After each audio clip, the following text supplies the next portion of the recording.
Yes, how Candace Owens warned us about Taylor Swift. About Taylor Swift and her new beau, her new fling, I guess we could call it, Travis Kelce. Now, before we get into Travis Kelce and Taylor Swift and why every single person in the world seems to be talking about this, I would like to back this up to a couple of weeks ago when I weighed in on Taylor Swift, and I've never changed my mind about her. I think she's a really manipulative young lady, and by young, I mean she's the same age as me. She's about to be 34 in December. She's an adult woman. And I also think that she engages in a lot of petty behavior. She's not a nice girl, despite the marketing machine trying to convince people otherwise.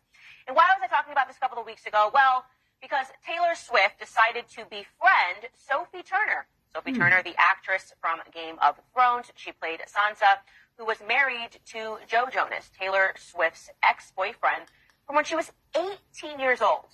Now, you would think that, okay, you have a breakup when you're 18 years old. You become an adult, you're now 34, you would be over that breakup. You wouldn't do anything vindictive to that individual who has moved on in his own adult life.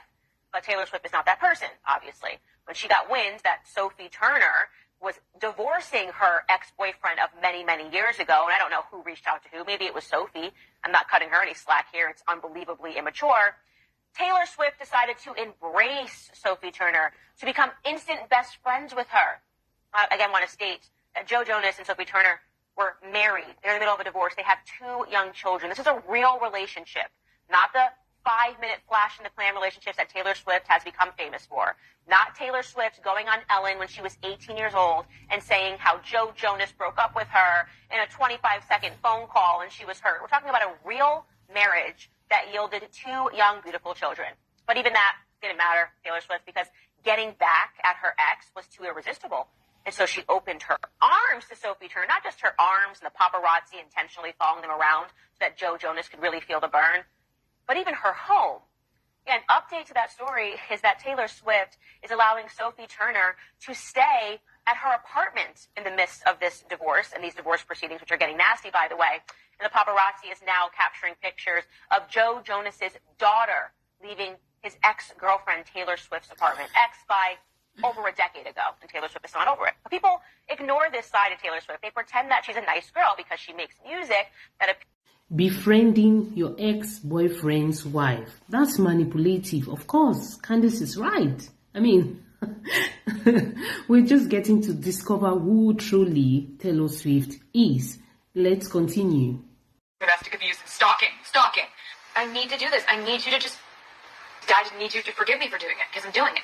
If Taylor Swift was a 15-year-old little girl and sitting on that couch, cross-legged, crying in front of her mommy and daddy about how she wanted to find her voice, I would buy that.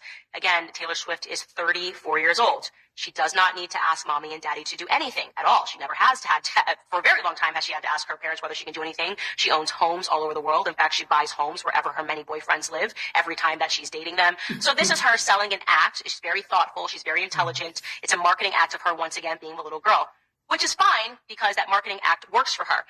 But when she uses it to attack individuals and to send people, get her legion of fans to send death threats to every single person that makes her angry, it becomes extremely problematic. I will give you just one example that made me really recognize how absolutely insane Taylor Swift is. Scooter Braun is a huge executive. He owns Big Machine Records with Scott Borchetta. This is who Big Machine Records is who Taylor Swift signed with when she was young, when she was just 15 years old. Something to know about Taylor Swift is she's never been a victim.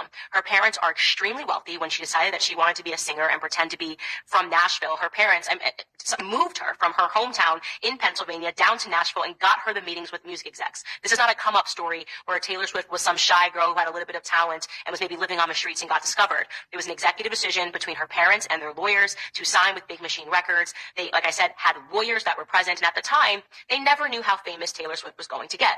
They made a bet that she might sell some music, but obviously if hindsight 2020 and knew how big of a star she was going to be, they would have never in a million years signed the deal that they signed then. So Taylor Swift learns that her masters have been sold to Scooter Braun by Scott Borchetta, which is a regular business decision. She's allowed to buy her masters. Scooter Braun decided to buy her masters. When she found this out, rather than realizing, oh, well, I lost out on a business deal, she instead appealed to her legion of crazy fans to attack Scooter Braun by pretending that she was a victim because she is a woman. Here's what she actually wrote on her Tumblr. For years, I asked, I pleaded for a chance to own my work. Instead, I was given an opportunity to sign back up to Big Machine Records and earn one album back at a time, one for every new one I turned in. I walked away because I knew once I signed that contract, Scott Borchetta would sell the label, thereby selling me and my future. I had to make the excruciating choice to leave behind my past, music that I wrote on my bedroom floor, and videos that I dreamed up and paid for from the money I earned playing in bars and then clubs and then arenas and then stadiums. Some facts about today's news. I learned about Scooter Braun's purchase of my masters as it was announced to the world. All I could think about was the incessant manipulative bullying that I've received at his hands for years. Like when Kim Kardashian orchestrated an illegally recorded snippet of a phone call to be leaked, and then Scooter got his two clients to... Candace refers to Taylor Swift as a ticking time bomb. Is she right? That and whatever she produces, they just pretend that it's another layer of Taylor that we're peeling back like an onion, and that might be true. We're peeling back the layer that's really bad and it stinks. That's where we're at. Taylor Swift's music is not good. She just dropped an album that is called Midnight. And before I tell you about the album, I want you to hear Taylor Swift describe the album to you. Take a listen. Track 3, Antihero, is one of my favorite songs I've ever written. I really don't think I've delved this far into my insecurities in this detail before. I struggle a lot with the idea that, my life has become unmanageably sized, and that I, not to sound too dark, but I just struggle with the idea of not feeling like a person.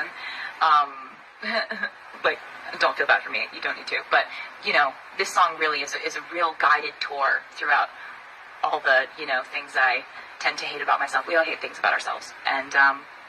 And it's all of those aspects of the things we dislike and like about ourselves that we have to come to terms with if we're going to, be this person. So, I like Antihero a lot because I think it's really honest.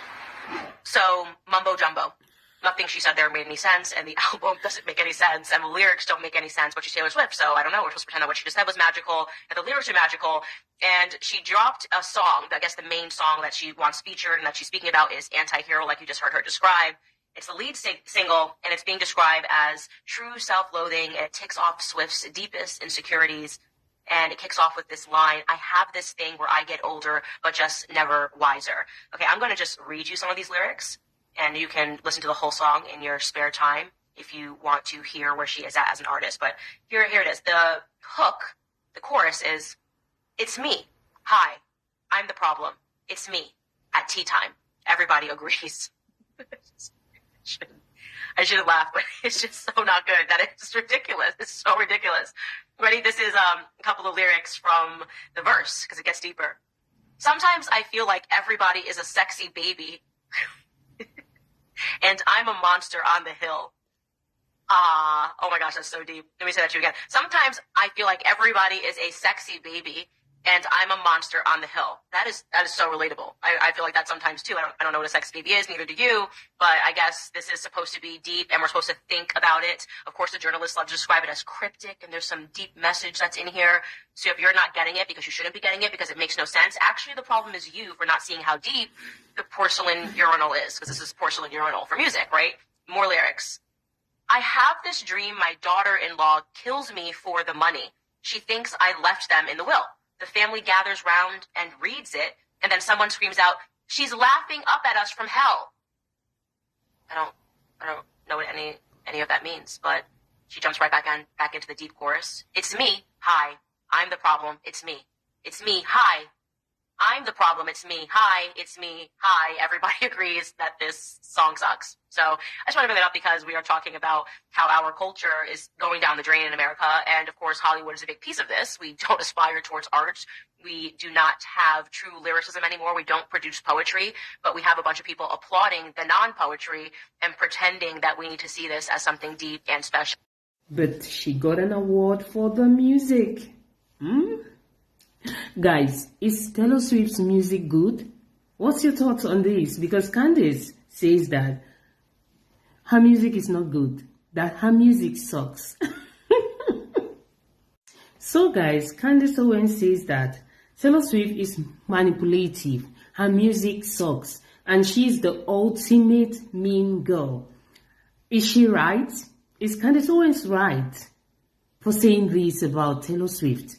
I'll say from her actions during the 2024 Grammys, The way she snubbed and disrespected Celine Dion, I would say that she is a mean girl. But